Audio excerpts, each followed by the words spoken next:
Dear students, today's topic is chemical equations, रासायनिक समीकरण.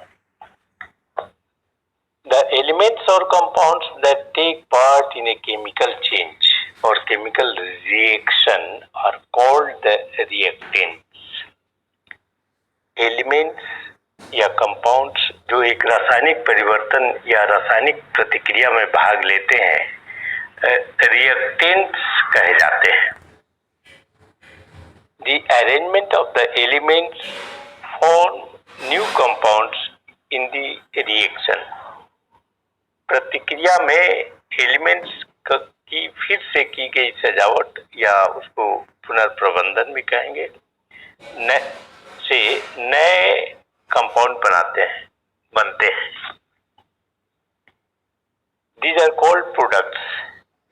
और ये जो नए कंपाउंड्स हैं उनको प्रोडक्ट्स कहे जाते हैं. ये नए कंपाउंड्स प्रोडक्ट्स कहे जाते हैं. These are a chemical equation or simply equation shows the result of a chemical reaction in which the reactants and the products are represented by symbols or formulae. एक रासायनिक समीकरण या केवल समीकरण एक रासायनिक प्रतिक्रिया का परिणाम दिखाता है जिसमें रिएक्टेंट्स और प्रोडक्ट्स सिंबल्स या फार्मूले के द्वारा प्रस्तुत किए जाते हैं. इन ए केमिकल इक्वेशन, एक रासायनिक समीकरण में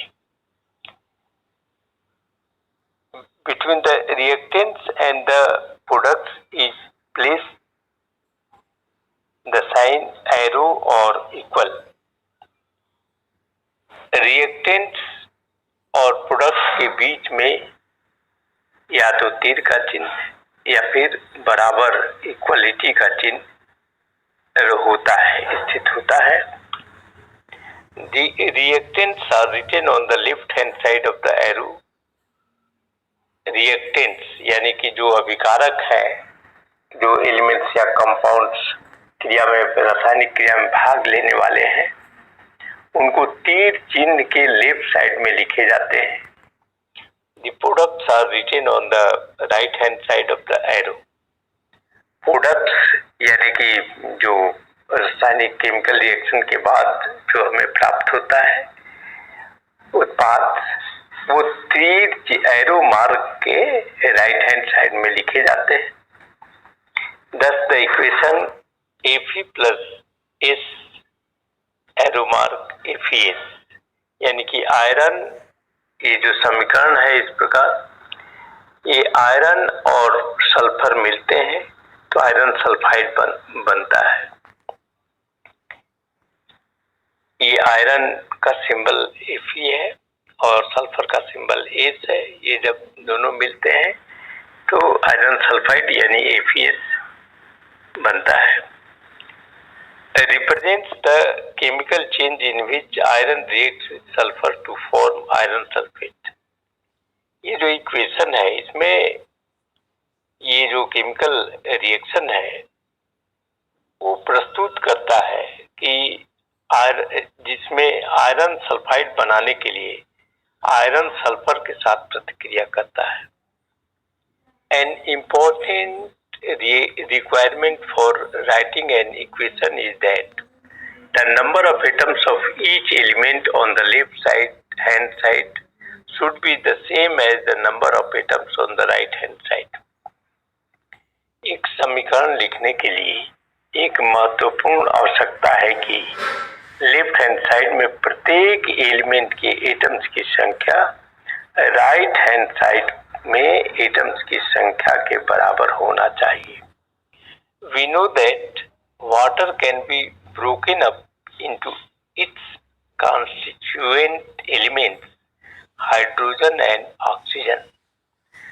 हम जानते हैं कि जल को बनाने वाले एलिमेंट्स हाइड्रोजन और ऑक्सीजन में जल को तोड़ा जा सकता है. Let us learn how to write the correct equation for this. हम सीखते हैं कि इसके लिए सही इक्वेशन कैसे लिखा जा सकता है?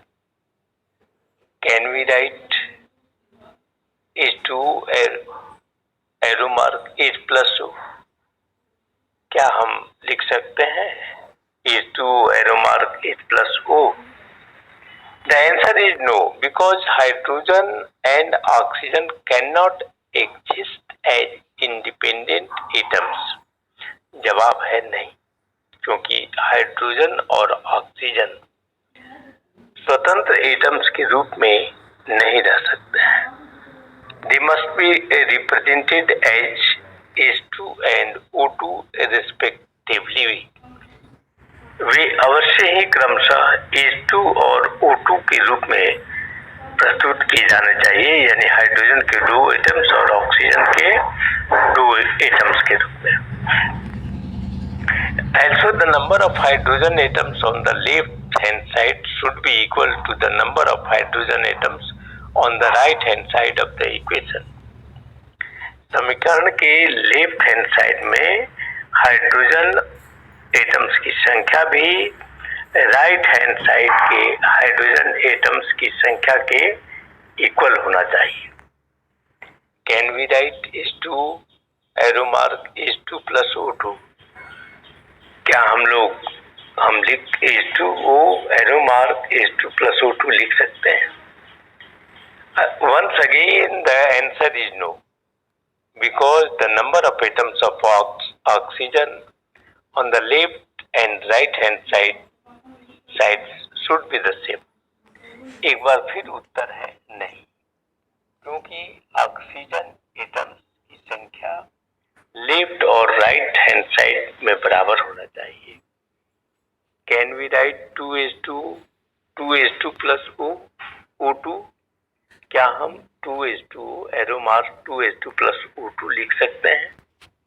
यस, हाँ, वी कैन, हम लिख सकते हैं.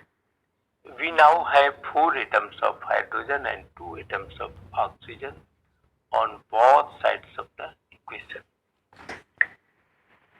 हाँ, हम लिख सकते हैं. हम लोगों के पास समीकरण के दोनों साइड्स में हाइड्रोजन के 4 एटम्स और ऑक्सीजन के 2 एटम्स हैं.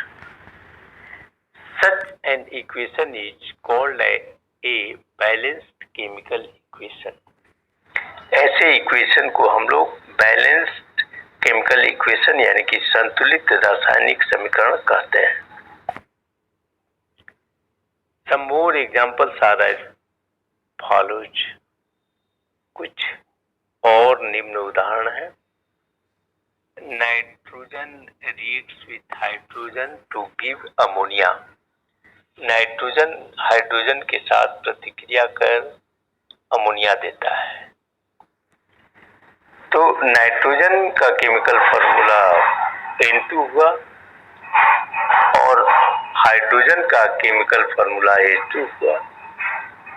ये जो दोनों केमिकल रिएक्शन इनके बीच में होता है तो प्रोडक्ट जो है NH3 अमोनिया आता है.